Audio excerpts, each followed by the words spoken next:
అని మనం ప్రశ్నించుకోవాలి. ఎవరో చెప్పక్కర్లేదు మనకు, మన మనసే మనకు సాక్షి.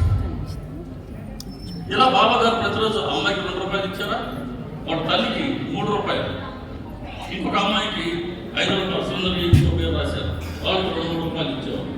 రాధకేల్కర్కి 5 రూపాయలు, రాజ్యపాటికి 10 రూపాయలు, బడే బాబా 15 రూపాయల నుంచి ఆ రోజుల్లో రోజుకి 50 రూపాయలు ఇచ్చేవారు.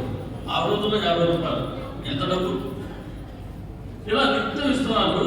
దాంట్లో పాఠశాలకు ఇచ్చేవాళ్ళు, ప్రయాణికులకు ఇచ్చేవాళ్ళు, భజన చేసేవాళ్ళకి ఇచ్చేవాళ్ళు, పావురాడు ఇచ్చేవాళ్ళకి ఇచ్చేవాళ్ళు.